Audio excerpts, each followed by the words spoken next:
Pada suatu ketika di sebuah kerajaan, ada dua saudara laki-laki yang tinggal di dua rumah yang bersebelahan. Yang tertua bernama Ryan adalah seorang pria kaya raya.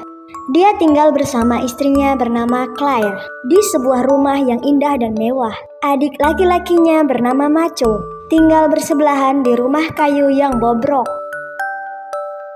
Tidak peduli seberapa kerasnya bekerja, dia hanya bisa mendapatkan penghasilan yang cukup untuk hidup. Ryan benar-benar egois. Dia hampir tidak peduli dengan saudaranya. Setiap kali Macho meminta bantuannya, dia akan mengomel dan menunjukkan kejengkelannya. Ryan, ada lubang besar di atapku, tapi aku tidak punya cukup uang untuk memperbaikinya. Bisakah kalian membantuku?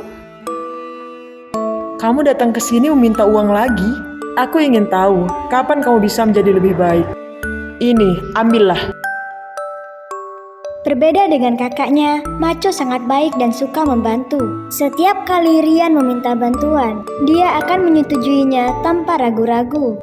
Claire selalu merasa malu saat bertemu Macho. Dia meminta suaminya untuk lebih peduli terhadap adik laki-lakinya. Tapi Ryan hampir tidak pernah melakukan itu.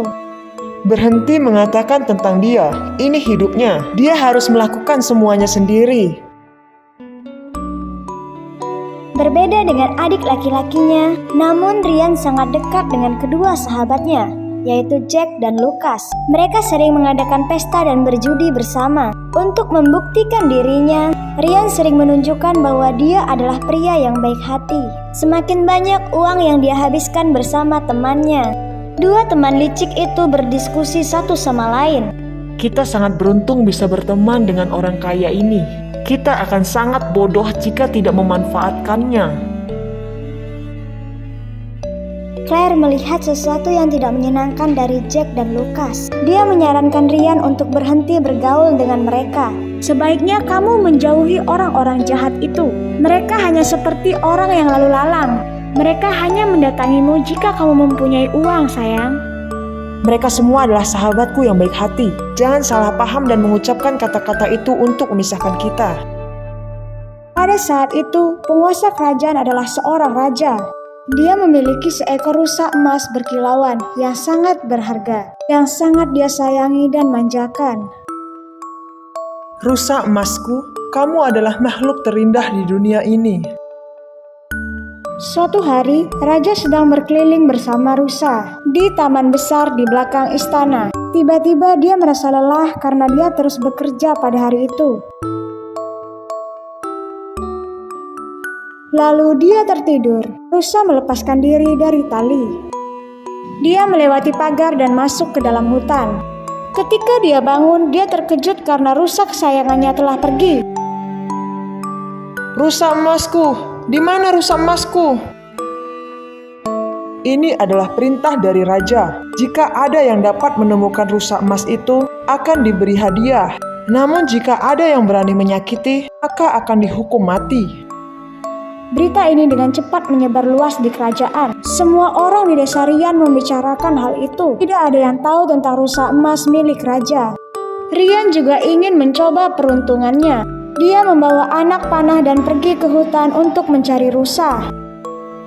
Tidak disangka, setelah seharian mencari, Ryan menemukan seekor rusa yang sedang mencari makan di hutan. Rusa itu sudah akrab dengan manusia, tidak menunjukkan rasa takut ketika melihat Ryan, dan bahkan bermain dengannya. Dengan penuh kegembiraan, dia diam-diam membawanya pulang, tanpa sepengetahuan siapapun. Kamu tidak bisa percaya, aku menemukan rusa emas raja. Bantu aku menyiapkan pesta. Aku akan mengundang dua sahabatku, yaitu Jack dan Lucas, untuk merayakannya. Mendengar suaminya mengatakan hal itu, Claire dengan cepat mendapatkan rencana untuk membantu suaminya. Kenapa kamu tidak mengambil kesempatan ini untuk menguji kedua sahabatmu? Kalau saja mereka orang-orang baik, aku tidak akan menasehatimu apapun sekarang. Mengujinya? Bagaimana caranya? Kamu hanya perlu mengatakan apa yang aku katakan, seperti ini. Mendengarkan nasihat istrinya, Ryan berubah menjadi pria jorok yang malang. Dia datang ke rumah dua sahabatnya. Tentu saja Jack dan Lucas akan membantuku dengan antusias, seperti saat kita mengadakan pesta bersama. Jack, Lucas, tolong aku. Aku tidak sengaja membunuh rusa emas raja hari ini. Tolong bantu aku menyembunyikan kebenaran, dan aku tidak memberitahu siapapun. Pada awalnya Jack dan Lucas tidak percaya sama sekali. Tetapi ketika melihat rambut emas di tubuh Ryan, mereka benar-benar percaya dengan cerita yang dibuatnya. Khawatir bahwa mereka mungkin akan terlibat, kedua teman itu langsung menolak. Sayangnya, Ryan, ada urusan mendesak di rumahku. Sebenarnya aku khawatir aku tidak bisa membantumu. Maaf. Sahabatku, aku juga tidak bisa membantumu. Lalu mereka dengan cepat menghilang, meninggalkan Ryan yang terkejut. Dia pulang ke rumah dengan sedih, menceritakan kisahnya pada istrinya. Lihat, aku benar. Mereka meninggalkanmu sekarang. Sekarang, bisakah kamu beralih ke adikmu Macho? Ryan pergi ke rumah Macho. Dia menyambutnya dengan gembira. Macho, tolong bantu aku. Aku tidak sengaja membunuh rusa emas raja hari ini. Apakah kamu punya cara untuk membantuku? Jangan memberitahu siapapun, aku mohon. Jangan khawatir kakak, kita harus segera mengubur rusa itu. Dan kita akan pergi jauh sebelum raja mengetahui ini. Macho sangat khawatir. Dia buru-buru datang untuk membantu Ryan melarikan diri. Tapi Claire sudah menunggu dengan meja yang penuh dengan makanan lezat. Dan rusa emas raja berada di sini. Menyadari itu adalah rencana Claire, Macho menghela nafas lega. Oh tentu saja, sekarang aku tidak perlu khawatir lagi. Kamu bisa lihat itu? Apakah kamu ingin bergaul dengan kedua sahabat itu lagi? Sementara saudaramu akan datang membantumu. Di mana mereka? Bagaimana jika mereka benar-benar sibuk? Maka ada cara lain untuk mengujinya. Ryan dan Macho melakukan apa yang diperintahkan Claire. Mereka berdua membawa batu yang berat dan memasukkannya ke dalam koper. Setelah itu, mereka dengan sengaja membawa koper tersebut melewati sebuah kedai minuman.